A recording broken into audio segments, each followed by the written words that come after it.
கவிதாவின் மனதில் எழும் கேள்விகளுக்கும் குழப்பங்களுக்கும் எப்படி விடை கண்டுகொள்வது? யார் எனக்கு உதவுவார்? என்னால் தனிப்பட்ட முறையில் இதை டீல் செய்ய முடியுமா? அவள் கண்முன் வெளிச்சமாக தெரிந்தது ஆனந்த் மட்டுமே. கவிதா ஆனந்திற்கு ஃபோன் செய்தாள். கண்ணம்மா, என்னடா என்ற அவரின் மென்மையான குரல் அவளுடைய காதில் ஒலித்தது. அப்பா, எனக்கு ஒரு உதவி வேணும். என்ன வேணும் சொல்லு. 6 வருஷத்துக்கு முன்னாடி அபிமாமா தீ விபத்தை சந்திச்சாரு இல்லையா? அதை பற்றி முழுசா இன்வெஸ்டிகேட் பண்ணணும். ஏன், என்னாச்சு? எனக்கு சொல்லுங்க ப்ளீஸ். அதுதான் கேஸ் முடிஞ்சு போச்சே. இல்லை, அதில் சில விஷயங்கள் எனக்கு சந்தேகமாக இருக்கு. முழுசா தீவிரமாக ஆராயணும். அதில் ஒரு சில விஷயம் எல்லாம். நீங்கள் தயங்க வேண்டாம், எனக்கு ஓரளவுக்கு தெரியும். நீங்கள் அனிதாவை பற்றி மட்டும் விசாரிக்க சொன்னால் போதும். சரிம்மா என்று ஃபோன் வைத்தார். பொண்ணு ரொம்ப சுட்டி, ஏதோ கண்டுபிடிச்சிருக்கு, என்னன்னு பார்த்திடலாம் என்று நினைத்து அவருடைய ஏஜெண்ட்டுக்கு ஃபோன் செய்தார். கவிதா மாலை ஆஃபீஸ் முடித்து டாக்டர் பார்த்து வீட்டுக்கு வருவதற்கு மணி 7 ஆனது. அபி ஹாலில் அவளுக்காக காத்திருந்தான். விவேக் கவிதாவிடம், மேடம், நீங்கள் சொன்ன மாதிரி டைமுக்கு வந்துட்டோம். கவிதா, குட். விவேக், நீங்கள் தான் லேட். கவிதா, என்ன உங்கள் முதலாளி கேட்க சொன்னாரா? விவேக் பதறி, இல்லை மேடம், நானாதான் சொன்னேன். கவிதா சரி என்று அமைதியாக அபியை தாண்டி சென்றாள். உடை மாற்றி முகம் கழுவி சமையலறையில் நுழைந்தாள். விவேக், மேடம், ஏதாவது உதவி வேணுமா? கவிதா, ஆமாம், நாளையிலேருந்து வேலைக்கு ஆள் வர சொல்லிடுங்க. காலையில் 5 மணிக்கு வந்துட்டு 8 மணிக்கு நான் ஆஃபீஸ் கிளம்பும்போது கிளம்பிடட்டும். சமையல் நான் பார்த்துக்கிறேன். Vivek, okay madam. கவிதா, அப்புறம் உங்கள் சார் வைர நெக்லஸ் வாங்கி இருக்காரே, யாருக்கு? விவேக் நடுங்கினான். அது கவிதா, சொல்லுங்க, எதுவும் மறைக்க வேண்டாம். அவர் வாழ்க்கையில் மோனிகா தவிர வேற யாராவது இருக்காங்களா? கவிதா மனதார அபியை சந்தேகப்படவில்லை. மோனிகாவின் கோல்மால் வேலைகளை பற்றி அறிந்திருந்ததால் அபி அவளிடம் மாட்டிக்கொண்டிருக்கிறானோ என்று மனதில் பயம் நெருட ஆரம்பித்திருந்தது. ஆனாலும் துணிந்து கேட்க தயங்கினாள். விவேக், மேடம், நீங்கள் சாரை தப்பாக நினச்சிருக்கீங்க. கவிதா சரி, ஓகே என்று வேறு எதுவும் எதிர்பாராமல் வேலையை தொடர்ந்தாள். விவேக், கவிதா ரொம்ப கோபத்தில் அபியை பற்றி தவறாக நினைத்து விடுவாளோ என்று பயந்தான். மேடம், நான் உங்ககிட்ட ஒரு விஷயம் சொல்லணும். கவிதா, சொல்லுங்க. விவேக், சாருக்கு 10 வருஷத்துக்கு முன்னாடி ஒரு விபத்து நடந்ததில் அவரை ஒரு பொண்ணு காப்பாத்துச்சு. அது வேற யாரும் இல்லை, மோனிகா தான். அதனால தான் ஒரு நன்றி உணர்ச்சியில் மோனிகாவுக்கு நெக்லஸ் வாங்கி கொடுத்தார். கவிதா நேராக அபியிடம் வந்து, நன்றி உணர்ச்சியில் நெக்லஸ் மட்டும் வாங்கி தருவாரா, இல்லை அவரையே கொடுத்துடுவாரா? அபி திருவென விழித்தான். விவேக், சார், மோனிகா நெக்லஸ் விஷயம் சொல்லிட்டேன். கவிதா, அப்போ மறைக்கிற ஐடியால இருந்தீர்களா? விவேக், மேடம், எப்படி பேசினாலும் நான் உங்ககிட்ட மாட்டிக்கிறேன். கவிதா, அந்த நகைக்கடையில் எனக்கு நகை எடுக்கும் போது என்னோட மெயில் ஐடி கொடுத்து டிசைன் அனுப்ப சொல்லி இருந்தது. இன்னைக்கு அதே கடையிலிருந்து நெக்லஸ் வாங்கியதற்கு நன்றி சொல்லி வேறு நெக்லஸ் இமேஜ் வந்திருக்கு. நான் கூட ஏதோ தப்பாக அனுப்பி இருப்பாங்கன்னு நினைச்சேன். ஆனால் உண்மையிலேயே வாங்கி கொடுத்துருக்காருன்னு நினைக்கலை. இன்னும் என்னோட வாழ்க்கையில் என்னென்ன கருமத்தை பார்க்கணுமோ. அபி, கவி, என்னை பற்றி உனக்கு முழுசாக தெரியும். ஏன் சின்ன சின்ன விஷயத்துக்கு சண்டை போடுறேன்னு தெரியலை. கவி, எப்படி என்னோட புருஷன் இன்னொருத்திக்கு நகை வாங்கி கொடுப்பான், நான் சந்தோஷமாக சிரிச்சுக்கிட்டு வாழ்த்து சொல்லணுமா? ரோட்டில் போகிற யார்கிட்டையாவது கேளுங்க, நீங்கள் பண்ணினது சரின்னு சொன்னால் விட்டுறேன், தப்புன்னு சொன்னால் நீங்கள் என்ன பண்ணுறீங்க? அபி, நான் அவளுக்கு வாங்கி கொடுத்தது தப்புதான். நீ என்ன சொன்னாலும் செய்யறேன். கவி, அப்போ 100 தோப்பு கரணம் போடுங்க. போடும்போது, கவி, நான் உன்னை மட்டும் விரும்புகிறேன், வேற யாரும் நமக்கு குறுக்கே வர முடியாதுன்னு சொல்லிக்கிட்டே போடுங்க. அபி, சரி.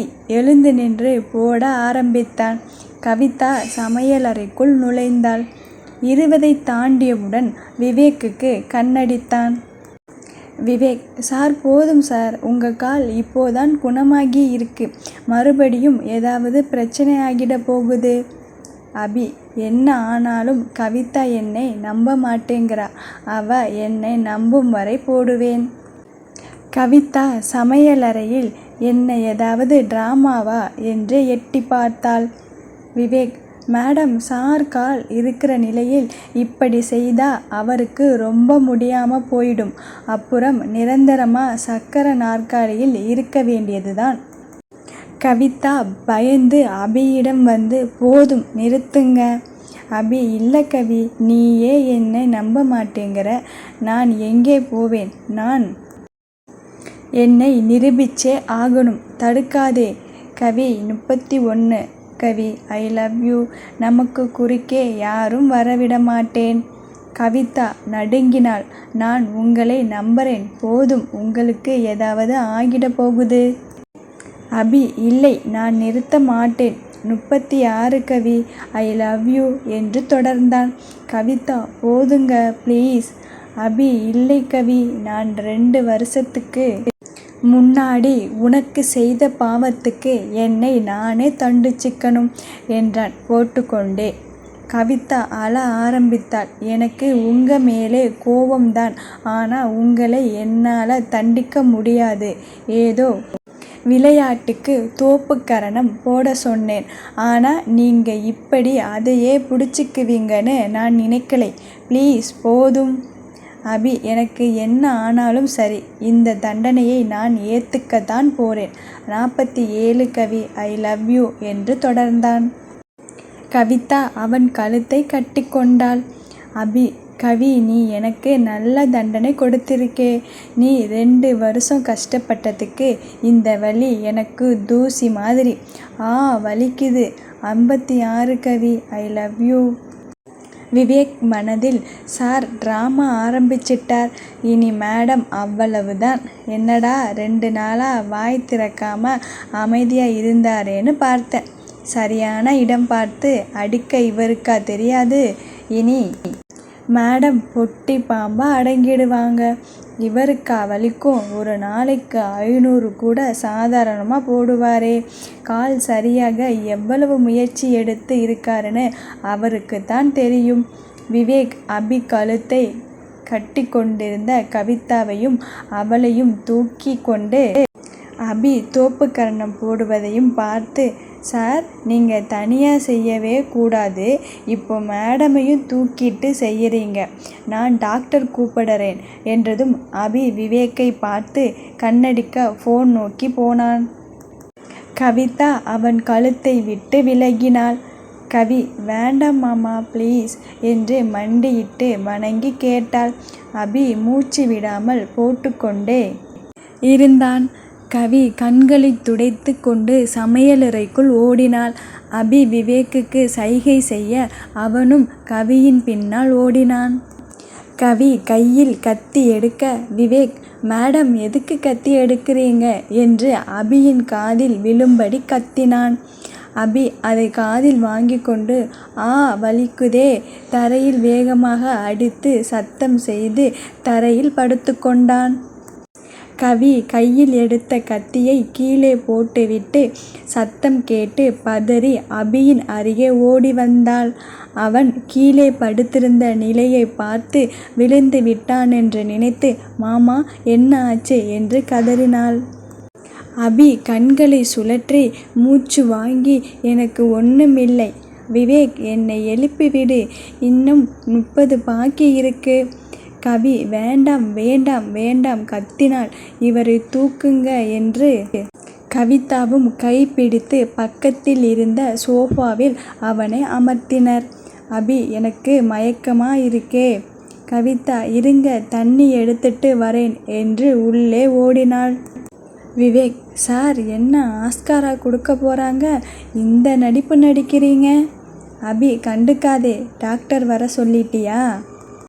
விவேக், ஓ, ஒருத்தர் ஏற்பாடு பண்ணிட்டேன், பின்னி எடுங்க. அபி, கவிதா வருவது தெரிந்ததும், ஆ, வலிக்குதே, என்னை எப்படியாவது நிற்க வை, இன்னும் 30 பாக்கி இருக்கு. என்னோட கவிதாவுக்கு நான் செய்த பாவத்துக்கு எனக்கு தண்டனை இதுதான். கவிதா ஓடி வந்தாள். மாமா, தண்ணீர் குடிங்க என்று அவனுக்கு வாயில் பருக வைத்தாள். தண்ணீரை குடித்து, அபி, கவிதா என்னை மன்னிச்சிடு கவிதா, உனக்கு நான் ரொம்ப பெரிய பாவம் பண்ணிட்டேன், என்னோட 2 காலையும் கூட வெட்டி போட்டுறேன், என்னை மன்னிச்சிடு கவிதா. அபி விவேக்கை பார்த்து, டேய், நாளைக்கே என்னை போலீஸ் ஸ்டேஷன் கூட்டிட்டு போ, கவிதா கிட்டே கம்ப்ளைண்ட் வாங்கிக்கிட்டு என்னை தூக்கில் போடட்டும், இப்பவே லாயரை கூட்டிட்டு வா, என்னோட காலத்துக்கு அப்புறம் அவளுக்கு சந்தோஷமான வாழ்க்கை அமையணும், என்னோட எல்லா சொத்தும் அவளுக்கு எழுதிடுறேன். கவி, மாமா தயவு செய்து இப்படி பேசாதீங்க, நீங்க இல்லைனா நான் இருக்க மாட்டேன். எனக்கு எதுவும் வேண்டாம் மாமா, நீங்க தான் வேணும். மாமா என்னை விட்டு போகாதீங்க மாமா, அவன் கழுத்தை கட்டி கொண்டு கதறினாள். அபி, எனக்கு பசிக்குது கவி, நாளைக்கு எனக்கு உன் கையாலே சாப்பாடு கிடைக்காது கவி, இன்னைக்கு சாப்பாடு கொடுக்குறியா? கவி கண்களை துடைத்து கொண்டு, உடனே கொண்டு வரேன், ஆனால் எப்பவும் என்னோட இருப்பேன்னு சத்தியம் பண்ணுங்க, ஆயுசு முழுசும் நான் உங்களுக்கு சமைச்சு போடுறேன், நீங்கள் எங்கேயும் போக வேணாம். அபி, நான் பண்ணின தப்பு அப்படிப்பட்டது கவி, நீதிக்கு முன்னாடி எல்லோரும் சமம்தானே. கவி, சரி, நீங்கள் பண்ணின தப்புக்கு தண்டனையா ஆயுசு முழுசும் என்னோட இருங்க, அது போதும், கணவன் மனைவியா குழந்தைகளோட ப்ளீஸ். அபி, இல்லை கவி, நீ ரொம்ப நல்லவ, என்னை மன்னிக்க நினைக்கிறே, ஆனால் நான் நல்லவன் இல்லை கவி, என்னை தண்டிச்சிடு. கவி, நீங்கள் ரொம்ப ரொம்ப நல்லவர், தண்டிக்கிறது தண்டனை பற்றி மட்டும் பேசாதீங்க. அபி மயங்கியபடி, எனக்கு பசிக்குதே. கவி, 2 நிமிஷம் வந்துடுறேன் என்று சமையலறை நோக்கி ஓடினாள். விவேக், நீங்கள் பெரிய கிரிமினல் சார், இப்படியா எல்லாத்தையும் தூசி மாதிரி தட்டிட்டீங்க? அபி, அவ என் மேல் வைத்திருக்கும் அன்பு அப்படி, எனக்கு ஒன்றுனா எப்படி துடிக்கிறா பாரு, இந்த அன்புக்கு 2 நாள் இல்லை, ஆயுள் முழுசும் அவ திட்ட நான் வாங்கிட்டே இருப்பேன். டாக்டர் என்று ஒருவன் வர விவேக்குடன் சேர்ந்து அபியை படுக்கை அறைக்கு அழைத்து சென்றனர். கவிதா சமையலறை விட்டு வெளியே ஓடி வந்தாள். டாக்டர், சார் எங்கே வலிக்குது? அபி, கால் முழுசும் வலிக்குது. டாக்டர், ட்ராக் பேண்ட் கலட்டுருங்க. மேடம், நீங்கள் கொஞ்சம் வெளியே இருங்க என்று அவளை வெளியே அனுப்பினான். கவிதா நடுங்கினாள். அவருக்கு ஒன்றும் ஆகாது தானே? டாக்டர், பார்த்துட்டு சொல்லறேன் மேடம். கவிதா அழுது கொண்டே பூஜை அறைக்கு சென்றாள். விவேக் வருத்தத்துடன் அபியிடம் சென்று, சார் இது தேவையா? மேடம் அழுதுகிட்டே பூஜை அறைக்குள் போயிட்டாங்க. அபி, நான் சமாதானம் செய்துக்கிறேன், நீங்கள் சரியாக நடிச்சிட்டு கிளம்புங்க. கொஞ்ச நேரம் கழித்து விவேக் கவிதாவிடம், மேடம் டாக்டர் கூப்பிடுறார் என்று சொல்லி அவளை அழைத்து சென்றான். டாக்டர் கொஞ்சம் வலி இருக்குன்னு சொல்கிறார், 1 வாரம் முழுசாக பெட் ரெஸ்ட் எடுக்கட்டும், 2 காலுக்கும் நீ சப்போர்ட் போட்டு இருக்கு, நான் 1 வாரம் கழித்து வந்து பார்க்கிறேன் என்று சொல்லி கிளம்பினார். விவேக் கூட கிளம்பினான். கவிதா அபியை கட்டி கொண்டாள். சாரி மாமா. அபி, பசிக்குதுமா என்று சாய்ந்து அமர்ந்து கொண்டான். கவிதா ஓடி சென்று ஹாட் பாக்ஸில் போட்டு வைத்திருந்த தோசையை எடுத்து வந்து அபிக்கு ஊட்டினாள். அபியும் அவளுக்கு ஊட்டினான். இருவரும் சேர்ந்து சாப்பிட்டனர். அபி, கவிமா சாரிமா. அவன் மேல் சாய்ந்து அழுதாள். ரொம்ப வலிக்குதா? அபி, இல்லையே, நீ என்னை மன்னிச்சிட்டேன்னு சொல்லு, உன்னை தூக்கி கரகரன்னு தட்டமாலை சுத்துவேன், என்னை மன்னிச்சுடுமா. கவிதா, மாமா எல்லாத்தையும் மறந்துடலாம், நான் மறந்துட்டேன் என்று கண்களை துடைத்து கொண்டாள். அபி அவள் இடையை இறுக்கி அணைத்து கொண்டான். கவிதா அவன் கையை உதறி, மாமா எனக்கு கொஞ்சம் நாள் டைம் கொடுங்க, நான் தயாராகிடுவேன்.